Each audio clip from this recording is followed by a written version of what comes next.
Between the Lines, a short Dvar Torah for Parashat Vayikra.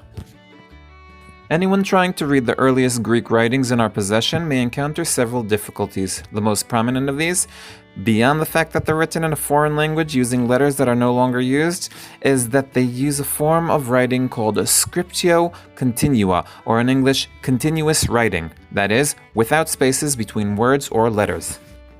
As expected, such writing can impair reading fluency, increase opportunities for errors and misunderstandings, and leave ample room for personal interpretations by the reader. These difficulties were sufficient reasons for Semitic languages to find a good way to distinguish between words, sentences, and paragraphs very early in history. But a glance at traditional commentary shows that instead of the retrospective tone that could have emerged from the aforementioned difficulties, the commentators preferred to focus on the advantages of writing with spaces as opposed to the disadvantage of continuous writing.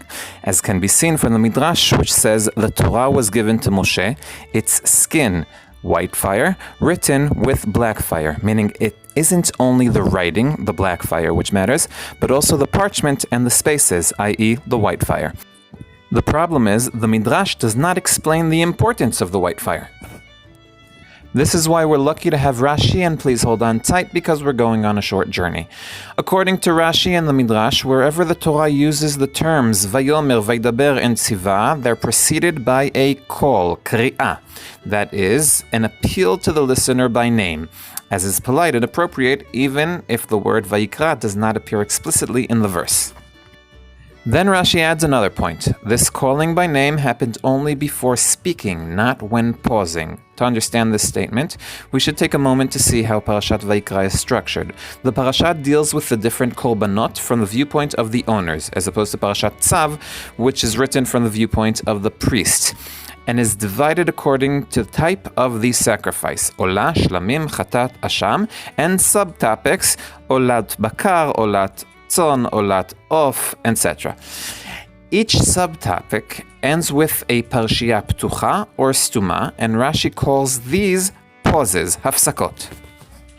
This distinction alone can be the starting point of many inquiries, such as why do some passages begin with Vaydaber Hashem el Moshe and others not? Why do most subtopics start with Ve'im and a minority with Nefesh? What determines which is an open parasha and which should be a closed one? Among others. But Rashi chose to focus on the pauses themselves and emphasize that although before each speech Moshe was called with a Vayikra, this wasn't the case before a pause. At this point, Rashi does not address the question that I think should have been asked, i.e., why should there be no calling before pauses? He does, however, ask why the pauses are needed at all. His answer is that Hashem pauses to allow Moshe to internalize what he has learned. Rashi also expects human teachers to give their students time to internalize their learning, and the message is so important to him that he repeats it again when the Torah reaches the break before the first subtopic on the words Ve'im min hatzon. Rashi's emphasis on breaks as an opportunity for internalization points the main difference between continuous writing versus writing with breaks. Continuous writing focuses on the writer. I have something important to say. I will put it down in writing. It's somewhat like a teacher who, when a student fails, says, "But I taught the material." This is in contrast to the Midrash about the black fire on top of white fire, which claims that the purpose for writing is the communication between the writer and reader. It is not enough that you have taught, there should also be someone who could internalize it. But Rashi also found it important to emphasize that there's no Vayikra preceding internalization, a fact that I would propose to interpret in two ways. One, internalization does not need a Vayikra of its own because it's an integral part of speech. Without internalization, speech is pointless.